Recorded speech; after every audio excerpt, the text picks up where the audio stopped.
Hello, আসসালামু আলাইকুম। সবাই কেমন আছো? হ্যাঁ, তোমরা তো জানোই আইবি এর জন্য বোকআপ কতটা ইম্পর্টেন্ট।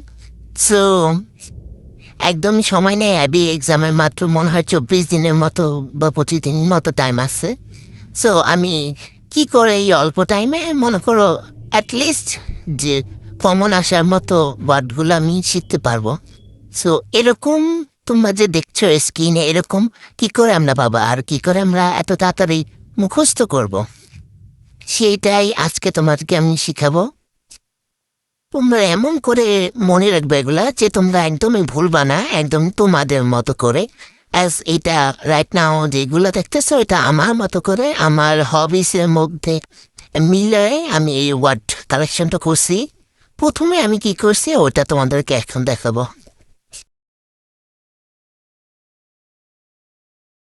প্রথমে চ্যাট জিপিটিকে আস্ক করবা যে হোয়াটসমার্ট নামের যে বইটা, আর ওই তার লেখকের নাম দিয়ে যে সে জানে নাকি। তারপর চ্যাট জিপিটি বলবে হ্যাঁ আমি জানি।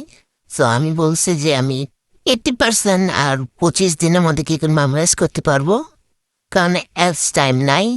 আর যে ভালো রিমেম্বার রাখি, তো চ্যাট জিপিটি কিছু দিল আর আমাকে টাইম লাইন দিল যে একদিনে কয়টা করে আর কি ওয়ার্ড আমার পড়তে হবে আর কি করে মুখস্থ করতে পারবে, ওগুলো দিছিল ফার্স্টে কুইজ। তারপর আমি দেখলাম কি কুইজ টুইজ দিয়েও আমার এগুলো মনে থাকে না। সো তারপরে চ্যাটজিপিটিকে আমি আরেকটা প্রম্পট দেই, যেখানে আমি আমার অল আর কি হ্যাবিটস। তারপর আমি চ্যাটজিপিটিকে বলি যে প্রথম গ্রুপের ওয়ার্ডগুলো আমি কি করে নেটিভ স্কেপ, আমি যে নেটিভ স্পিকার না, বাট এক্সামের জন্য তাড়াতাড়ি কি করে লার্ন করতে পারবো, চ্যাটজিপিটি একটা দিল। বাট এইটা পাওয়ার আগে আমি চ্যাটজিপিটিকে আগে আমার হবিগুলো দিছি, যে আমি গান গেতে পছন্দ করি, নোবেল পড়তে পছন্দ করি, আমার মানে যা যা পছন্দের জিনিস সব কিছু দিছি, যেন ওই রিলেটেড ওয়ার্ডের মিনিং আর মেমোরি ট্রিক্স দেয় আমাকে। তারপরে এখানে ওই মধ্যেই আর কি অনেকগুলা দিছে, তোমরা এখান থেকে পড়ে দেখতে পারো। এখন আর তোমরা ওই যে পাম্পটা আমি দিয়েছি ওটা স্ক্রিনশট নিয়ে তোমাদের নিজেদের মতো করে সাজায় দিতে পারো, এতে তোমরা সহজে মুখস্থ করতে পারো। আর আমি এরকম করার সাথে সাথে আমার একটা নোটবুক আছে, নোটবুকে আমি এক পাশে আর কি ওয়ার্ড লিখি, আরেক পাশে খালি রাখি যে ফরএভার ওগুলা। আমি ফার্স্টে সব ওয়ার্ড লিখে একদম রিডিং পড়তেছিলাম, বাট এক সপ্তাহ পরে দেখলাম যতই রিডিং করি ওগুলো কিচ্ছু মনে থাকে না। সো পরে যেটা করলাম তোমাদেরকে দেখাচ্ছি।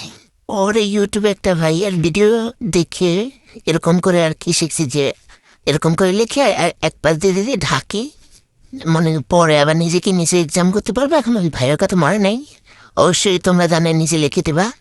সো এরকম করে পরে লিখছি যে এরকম করে পরে আমি এক্সাম নিতে পারি নিজের সাথে। বাট আগে আমি কি করছি 2-3 সপ্তাহ ধরে ভুলভাবে শিখছি, মানে একদম প্রথম থেকে কি একদম টানা লেখানে গেছি আর রিডিং পড়ছি।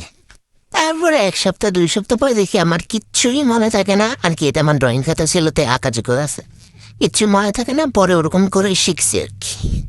আর কি এইভাবেই তোমরা তোমাদের হবিগুলো দিয়ে আর কি তোমাদের এই ওয়ার্ড লিস্টটা বানাইতে পারবা, বা স্যাট হিট প্যারেড আর জিয়ারে হিট প্যারেডগুলো দিয়েও তুমি করতে পারো, পিডিএফটা দিয়ে তারপর বলতে পারো।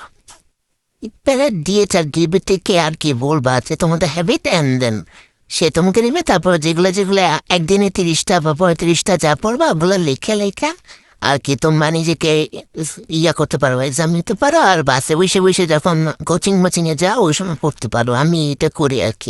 প্রাইভেট কোনো মক টেস্ট দিলে এসে দেওয়া যাই দাও, ওইখানে কোশ্চেনে যে ভোকাবগুলো লেখা থাকবে ওগুলো তোমরা লিখে আর কি এর খাতায় লিখে মুখস্থ করতে পারো। ওগুলো অনেক ইম্পর্টেন্ট হয়ে থাকে, যা আমি করি আর কি। বাই।